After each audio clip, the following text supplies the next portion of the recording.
ndebe anyị bịakwanụ nụrụ ka nwata nwaanyị anụnwa si wee jee na foonu di ya wee fụ testi meseji ebe di ya na nwaanyị ọzọ na-akpa nkata na foonu nke nwaanyị a wee jekwuru di ya wee na-ajụ ya so na nwere oyi nwaanyị ọzọ nke bụ na ya bụ ife butere ofe ọgụ na mgba nwaanyị ọnụ na-afụ ebe a wee jee bute mmanụ eji akwa ụgbọala wee wụọ di ya wee kpanye nwoke ọkụ na ndụ ọkụ wee gbagide nwoke wee gbagbuo ya nwoke wee nwụọ pee wee na-akọwa na alụmdi na nwunye ọnụ na-afụ ebe a bụ 6 months ka a ka nugoro ya kasị na 5 months na anụbekwa ya 1 year nke eji anị ya 2 years kama na-egbukwa n'ọchụ unu ya abịa ka unu gelu voice note nke nwaanyị gwara ndị uwe ojii na ọ bụghọkwana ya gburu di ya na di ya eji aka ya gbuo onwe ya ka ọ sị na ọkụ ụnọkata agbaba wee gbagbuo nwoke nke bụ na onye ọbụla na-ajụzi nwaanyị ọ bụ na ọkụ ụnọkata agbaba kedu ife kpatara na ya bụ ọkụ na o so ha wee metụgo nwa n'ahụ ebe ọ bụkwana na ị na-akọwa na aka gị ụdọ ọcha unu ya abịa ka unu gere nyaba akụkọ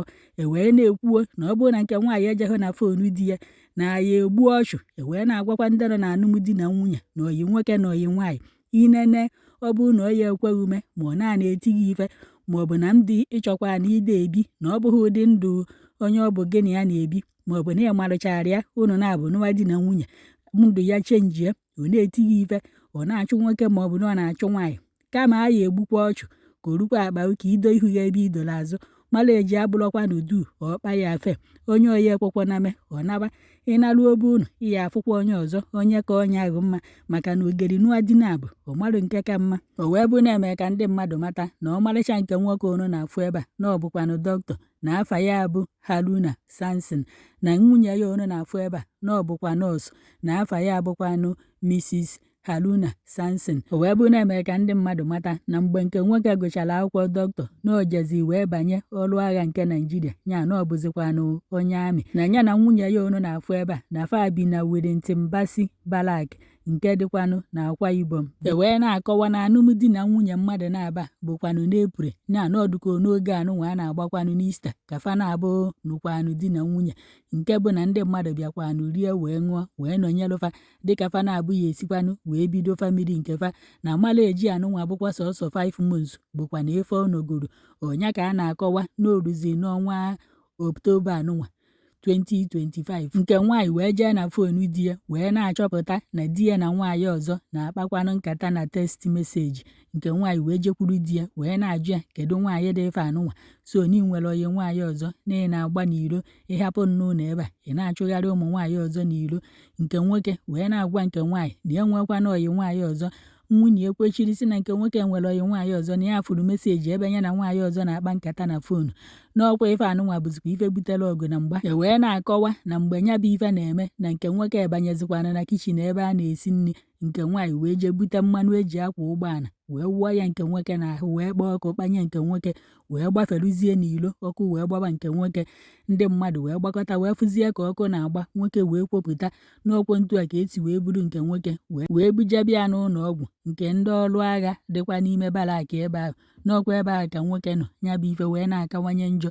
wee burie wee bujebekwa na University Teaching Hospital nke dịkwanụ n'Uyo n'ọkwa ebe ahụ ka nwoke nọzi wee bụrụzikwa na onye nwụrụ anwụ n'ọkwọ ntu anụnwa ka ndị uwe ojii si wee bịa kpụrụ nwunye ya anụnwa ọnụ na-afụ ebe a wee na-agbazi ya ajụjụ ọnụ nwaanyị wee na-akọwa na ọ bụrụkwa ya gburu di ya na di ya egburu onwe ya na ife ọgha obo na ya na di ya na-enwe nghọtafie dịka di ya sikwanụ wee na-achụ nwaanyị ọzọ n'ilo n'ebe a ka fanọzi di ya wee sị ya na o mechaa ya ife ọ ya eme ya taa si ogbuchigharịa ya nne na nna ya na ivun na di ya na-eti ya ife oge ọbụla n'ọdụbugo ime n'ife di etigide ka nya bụ afọ ime jikwanụ wee pụọ na mgbe ahụ ife a na-eme na ọ na-akpọkwa n'onye isi ndị ọrụ agha nke bikwa n'ime barak ebe ahụ fabi na mgbe ọ na-akpọ onye nke ahụ na foonu ka ọ bịa na onye nke ahụ aza akwa n'ekwentị ya ka ọ gwakwana ya ife di ya sịrị na ọ ya emekwana ya n'ebe ahụ ka a nọzikwa si di ya ka fakọchala ọnụ ọ sị na di ya bukoro ngwongwo ya sị na ọ ya alahụ n'ime na ebe ya na nwunye ya na-alahụ na ọ chọrọ ịlahụ na visitors room and na visitors room ahụ na-ekpokonye ngwongwo n'ime ebe ahụ n'ebe ahụ ka mmanụ eji akwa ụgbọala fa na-agbanye na jenareto fa na-adị n'ebe ahụ ka ngwongwo na ọyọkọrọ ya na-adị na mgbe ahụ di ya na-aba mba wee banye ebe ahụ ejikwa wee nwee mmanụ nwa eji akwa ụgbọala kwafuru n'ala ebe ahụ si di ya wee jee wetazi ife eji akpanye ọkụ wee na-asị nwunye ya na ọ bụrụ na ọ kwụsịghị ife ọ na-eme ya na ife ọ na-ekwu na ọ ya akpanye onwe ya ọkụ na di ya na-ịkpazi ọkụ ka o wee jiji anya bụ nwunye ya na ọ bụrụ na ọ kwụsịghị si ya bụ ife wee ghọrọ ọkụ mmanụ nwa na-akwafutizi n'ime ebe ahụ ọnụ na aha afịa ụnụ aha agbanye jen everyday mmanụ kwafuo n'ebe ahụ unu eficha ya ka ọnụ na ama na mmanụ kwafuo na n'ebe ahụ efichaghị ya n'otu ụbọchị na ọya aghọrọ ọkụ gbawutichaa unu ncha nwaanyị wee na-akọwa na ọ bụ ọkwa ya gburu di ya na ọ di ya egburu onwe ya na mgbe ahụ ebujere di ya ụlọ ọgwụ na ndị nọọsụ n'ebe ahụ na ndị dọkịta ya agbakwanụrụ ya akaebe na mgbe ebutere di ya n'ụlọ ọgwụ na di ya na-asị ndị n'ebe ahụ na afa gbaghalụ nyanwa na-asị hapụ nwunye ya ka ọ bata maka na mgbe ife a mere ndị ọrụ agha Naijiria ekwezikwana ka nwunye ya bata n'ime ebe di ya nọ duto na-atụbago nwunye ya aka na ọnya nwa mụnyekwanụrụ di ya ọkụ na ndụ na di ya na ebe a wee na-asị hapụ nwunye ya ka ọ bata ka ọ fịa na-asị gbaalụ nyanwa ndị mmadụ wee na-asị kedu ka nwoke ọkụ gbara ka o si wee meghezie ọnụ ya wee na-asị gbara ya instead of ọ ya asị na si jide nwunye ya na fe ekweta achakwa ife nke nwaanyị na-ekwu ọsịkwana na ndị dọkịta na nọọsụ kwuru ma na-asịsị jee jụọ ndị nọọsụ na ndị dọkịta mana akọnfamụbekwana nke ahụ ka mmadụ na eziokwu ka asị biko ịnọrọ na mmadụ eji ọkwa ezeghị ụnụ gbasaanụ witi atụgụ bụ nke nwoke nwunye uye ebi witi atụgụ bụ nke nwaanyị di uye ebi amamife mmadụ nwere ike ime nke bụ na ya bụ iwe ya ewegidozi ịkọntrolu ha onwe iweta mmanụ eji akwa ụgbọala wụọ mmadụ n'ahụ kpọọ ọkụ kpanye onye ahụ ọ na-agba obi dogo mma kedu ife kpata na-agụ akwụkwọ mmanụ ahụ n'ahụ nke oke ịkpọ ọkụ kpanye onwe ajọ obi jọkwa ọnụ njọ iwe ọkụ ajọkakwa ọnụ igbuzie mmadụ ịgbawa ọsọ ọchụ maọbụ ejide gị eti gị na nga ịnọrọ ebe ahụ ekpe gị ikpe aịda na-egburu ma ọ na-enọ 20 years n'ime ụlọ nga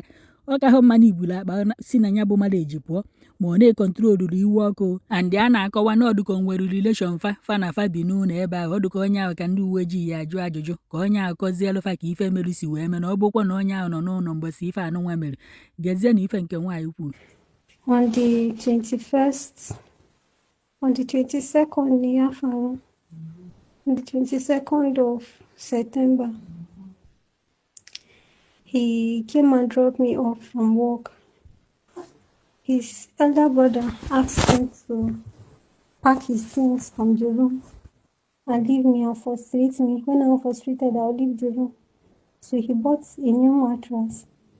And then he packed to another room to the store. The store had fuel and other things inside. So while he was packing, he accidentally hit the fuel. When he hit the fuel poured in the house.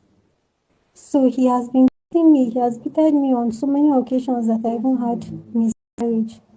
So he was threatening me with lighter that he's going to set me up if my parents don't come to carry me. So immediately he said he set me.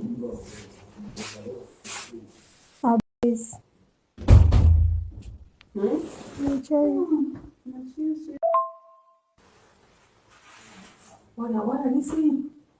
What are they saying? It's just that first step in the shop. I didn't really allow. Even though he's crying, he should bring his wife. They didn't allow me. Even him, he was begging that I should come and see him. He was even telling them that they should forgive him. I didn't do anything to him. It was accident. My sister was helping them draw attention to the barracks. Since keep prolonging case. Since just unlocking, they had no access to my phone for how many days? Why are they locking his wife? Why is he locking? Why are they locking his wife? He hasn't been you call me back. He told them it's just a case ma. Sinki burning case. Yeah, I'm saying it's a case and Sinki burning case.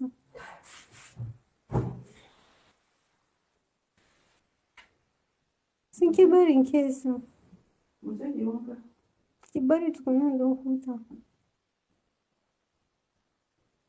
da shi ne ya buga fuel din da kafan shi da ya buga sai ya zuba sai doka lighter da baya aiki yan kamar yana wasa ne ce I'm going to set you up. She was joking bai san lighter na aiki ba sai lighter da na ga ya rike lighter sai na kira CEO. I called the commanding officer na ga mishi nace sir this man is going to set us up. Abin da na ga ma CEO kenan. I called him 3 times. See investigation team the ma checked my phone. They saw that I truly called CEO. Na ga ma CEO nace this man is going to set us ablaze. Shi yana gan kamar yana wasa da lighter ne bai so lighter din na function ba. Bai answer me ba ya ending call kuma bai sake picking sauran calls ba. Next wurin ya biya kama.